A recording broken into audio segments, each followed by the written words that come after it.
Hello नमस्कार दोस्तों, स्वागत है आप सभी का।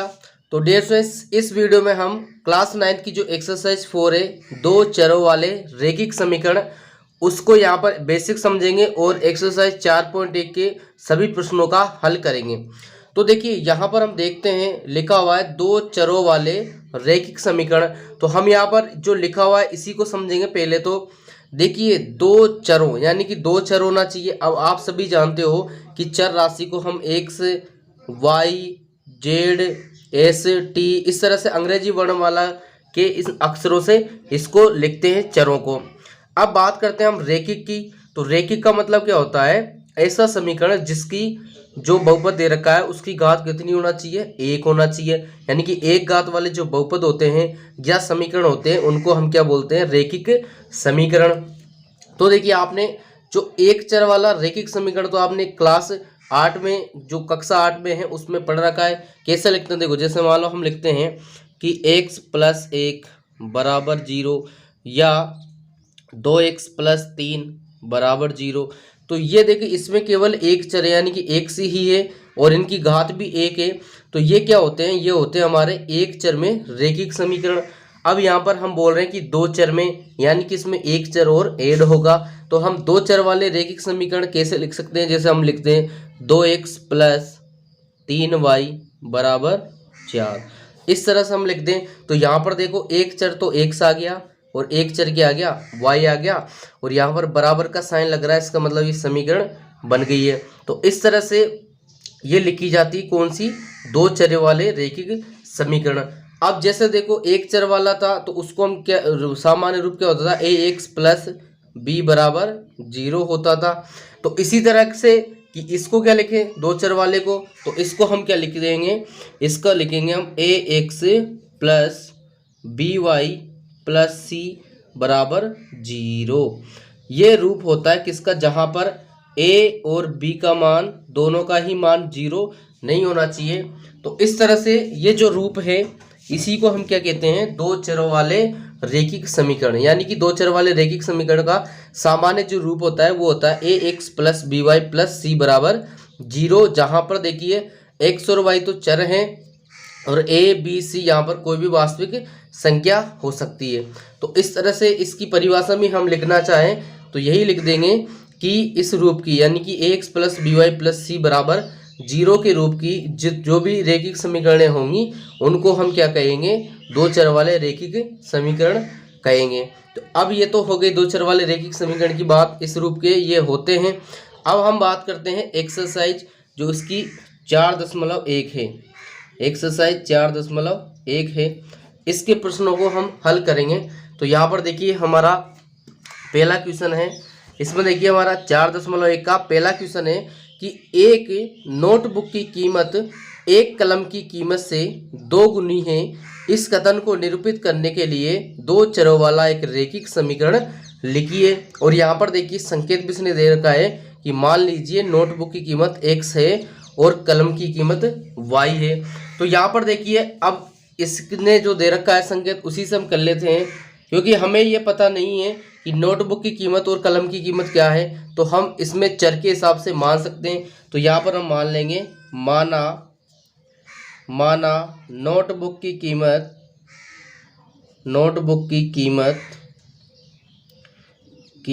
बराबर कितने हैं? x रुपये है। ये नोटबुक की कीमत हमने मान ली x रुपये तथा कलम की कीमत कितनी है? y रुपये है। ये हमने मान ली, यानी कि नोटबुक की कीमत तो x रुपये हो गई और कलम की कीमत y रुपये हो जाएगी। अब हम बात करते हैं कि प्रश्न में हमें क्या बोला है। तो देखिए यहाँ पर हम लिख देंगे प्रश्नानुसार, यानी कि प्रश्न के अनुसार क्या बोला गया है कि देखो प्रश्न में बोला है एक नोटबुक की कीमत एक कलम की कीमत से 2 गुनी है। अब यानी कि देखो हम एक नोटबुक की कीमत x मानी है तो हम क्या लिख सकते हैं? x बराबर, अब देखो ये जो कलम है, कलम की कीमत कितनी है? y है। अब हम अगर इन दोनों को बराबर कर रहे हैं तो इसकी जो कीमत है इसकी कीमत से कितनी है? दुगनी है। तो यहाँ पर हम इसको 2 से गुणा कर देंगे। इसको आप ऐसे समझ सकते हो जैसे मान लो कि नोटबुक की कीमत 5 रुपये, कितनी है? 5 रुपये है। तो अब मुझे ये बताओ, सॉरी यहाँ पर देखो कलम की कीमत हम 5 रुपये मान लेते हैं, तो नोटबुक की कीमत कितनी होगी? देखो नोटबुक की जो कीमत है वो कलम की कीमत से कितनी है? दुगनी है। अब दुगनी कितनी हो जाएगी? 5 की दुगनी 10 होगी। तो इस तरह से एक नोटबुक की कीमत तो 10 हो जाएगी और कलम की कीमत 5 हो जाएगी। तो यहाँ पर भी वही लिखा गया है कि x बराबर 2y। अगर अब हम इसको समीकरण के रूप में लिखना चाहते हैं तो क्या करेंगे? समीकरण का सामान्य रूप क्या होता है? ax प्लस by बराबर 0 प्लस c बराबर 0, ये होता है। तो यहाँ पर हम देखिए इसको क्या करेंगे? इस तरफ ले जाएंगे, क्योंकि इस तरफ हमें बराबर 0 लाना है, तो इसको इस तरफ ले जाएंगे x की तरफ। तो देखिए इसका चिन्ह प्लस है, तो इधर जाते ही ये माइनस हो जाएगी, तो ये आएगी x माइनस 2y बराबर 0। तो ये हमारी जो है ये रहेगी हमारी दो चर में रैखिक समीकरण। तो इस तरह से इसका आंसर ये आएगा x माइनस 2y बराबर 0। तो ये हो जाएगा क्वेश्चन नंबर 1 का सॉल्यूशन। अब देखते हैं क्वेश्चन नंबर 2 का सॉल्यूशन। तो यहाँ पर देखिए हमारे पास क्वेश्चन नंबर 2 देखा है, निम्नलिखित रैखिक समीकरणों को ax plus by plus c बराबर 0 के रूप में व्यक्त कीजिए और प्रत्येक स्थिति में a, b और c के मान बताइए। तो हमें क्या करना है? इन समीकरणों जो दे रखी है उसको ax plus by plus c यानी कि ax plus by plus C बराबर 0 इसके रूप में जमाना है और a, b और c के मान हमें बताने हैं। तो देखिए दूसरे का हम पहला ले लेते हैं, लिखा हुआ है 2x प्लस 3y बराबर में लिखा हुआ है 9.35 इसका बार, यानी कि बार का मतलब ये संख्या बार बार रिपीट हो रही है। तो देखिए इसको हम इस रूप में लिखेंगे। तो यहाँ पर देखिए ये जो रूप लिखा हुआ है x प्लस by, तो यहाँ पर लिखा हुआ है x और y, लेकिन इधर बराबर में ये लिखा हुआ है, तो बराबर में हमें क्या लाना है? 0 लाना है। तो क्या करेंगे हम? इस साइड जो संख्या लिखी हुई है इसको इस तरफ ले आएंगे, इस तरफ लाएंगे तो यहाँ पर देखो इसका चिन्ह देखेंगे हम प्लस है, इस तरफ आएगा तो माइनस हो जाएगा। तो यहाँ पर हम लिख देंगे ax plus by plus c बराबर 0 का रूप। तो इसका रूप, ये रूप क्या हो जाएगा? देखिए ये रूप होगा 2x प्लस 3y, ये इधर जाएगा तो माइनस का 9.35 बराबर 0। तो ये तो हो गया इसका रूप। अब देखिए हमें a, b और c के मान निकालने हैं। तो हम क्या करेंगे? ax plus by plus c बराबर 0 से तुलना करने पर क्या करेंगे? हम तुलना करेंगे, तुलना करने पर। अब यहाँ पर देखो हम ये देखेंगे, देखिए हमें पता है कि x x से गुणा हो रहा है, इसका मतलब जो a का मान होगा वो क्या मान होगा? जो x से गुणा हो रहा है। तो देखो a बराबर यहाँ पर क्या आ जाएगा? इसमें x से क्या गुणा हो रहा है? 2 गुणा हो रहा है, तो 2 आ जाएगा।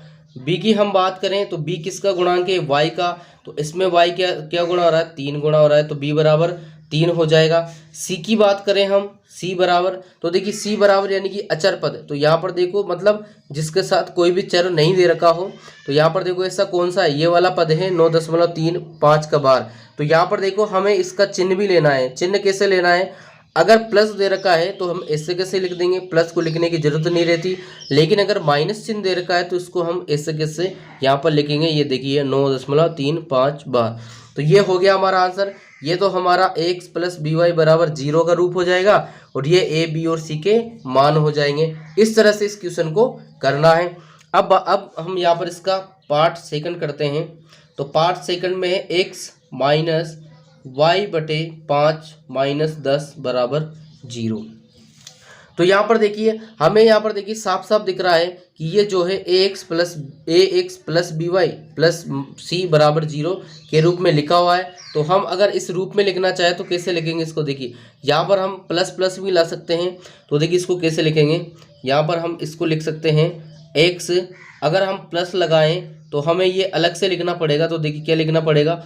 -1/5 और इंटू वाई, ऐसा लिखना पड़ेगा। यानी कि b की जगह पर क्या लिखा हुआ है? -1/5 इंटू वाई, क्योंकि यहाँ पर देखिए ये गुणा में है तो ये बार लिखा तो ये भी 1 से ही गुणा होगा, तो यही चीज़ आएगी। और प्लस में c लिखना चाहेंगे तो यहाँ पर देखिए माइनस का 10 आ जाएगा, और बराबर 0 आ जाएगा। इस तरह से ये जो है ax plus B Y plus C बराबर 0 ये रूप हो जाएगा। अब देखिए ये तो हो गया ये वाला रूप। अब हम इससे तुलना कर लेते हैं तो लिख देंगे ax plus B Y plus C बराबर 0 से तुलना करने पर देखिए यहाँ पर हम तुलना करेंगे तो तुलना करने पर देखिए x ए यानी x का गुणांक देखिए यहाँ पर कुछ भी नहीं है तो कुछ भी नहीं है तो हम उसको एक लिखते हैं। क्या लिखते हैं? एक लिखते हैं। बी कितना है हमारा? बी दे रखा है हमारा -1/5। सी की बात करें तो सी कितना है हमारा -10। तो ये हमारे आंसर हो जाएंगे। इस तरह से इसको करना है। इसके बाद देखिए इसका थर्ड पार्ट हम देखते हैं तो थर्ड पार्ट दे रखा है -2x प्लस 3y बराबर 6 ये दे रखा है।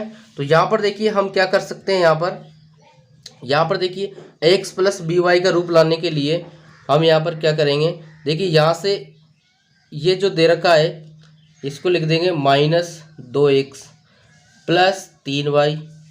अब ये देखो इधर दे रखा है बराबर 6, इसको इस तरफ लाएंगे तो क्या आ जाएगा -6 बराबर 0। अब देखिए हमें अगर यहाँ पर भी प्लस लाना है तो क्या करेंगे -2x प्लस 3y और इसको प्लस लिख के इसको पुस्तक में लिख देंगे -6 बराबर 0। अब देखिए जब हम इसमें तुलना करेंगे तो ये तो हो गया x प्लस बी वाई बराबर प्लस सी बराबर 0 ये रूप हो गया। अब तुलना करने पर यानी कि ax plus B Y plus C बराबर 0 से तुलना, देखिए तुलना करेंगे तो तुलना करने पर हमें ए बी सी के मान निकलेंगे। तो तुलना करने पर यहाँ पर हम तुलना करेंगे तो देखिए a बराबर क्या निकलेगा, यहाँ से देखिए x का गुणांक -2, b बराबर क्या निकलेगा y का गुणांक 3 और c बराबर अचर पद -6। ये हमारे आंसर हो जाएंगे। इस तरह से इसको करना है। इसके बाद इसका पार्ट 4 देखते हैं x बराबर 3y। तो यहाँ पर हम क्या करेंगे, इसको इस तरफ ले आएंगे तो x और ये 3 बराबर 0 ये आएगा। तो यहाँ पर देखिए हम तुलना करेंगे तो x बराबर तो 1 आ जाएगा, b बराबर हमारा -3 आएगा और देखिए c का मान नहीं दे रखा है तो c बराबर क्या आ जाएगा 0, यहाँ पर आंसर आ जाएगा। इस तरह से इसको करेंगे। इसके बाद 5वां है 2x बराबर -5y। तो इसको भी देखो, इसको भी इस तरफ लाएंगे तो 2x प्लस 5y बराबर में 0। यहाँ पर भी देखिए c का मान नहीं है तो a का मान तो 2 हो जाएगा, b का मान 5 हो जाएगा और c का मान 0 हो जाएगा। इसके बाद देखिए 6 वाला देखते हैं हम, 3x प्लस 2 बराबर 0। अब यहाँ पर देखिए क्या दे रखा है, यहाँ पर जो दे रखा है इसको हम ऐसे लिख सकते हैं 3x plus 0 into Y plus 2 बराबर 0 ऐसा लिख सकते हैं कि ax प्लस बी वाई बराबर प्लस सी बराबर 0। तो यहाँ पर देखिए हम अगर तुलना करें तो a बराबर तो हमारा 3 आएगा, b का देखें तो हम 0 आएगा और c का देखें तो 2 आ जाएगा। ये हमारे आंसर आएंगे। इसके बाद देखिए इसका 7 वाला है, ये दे रखा है y -2 बराबर 0।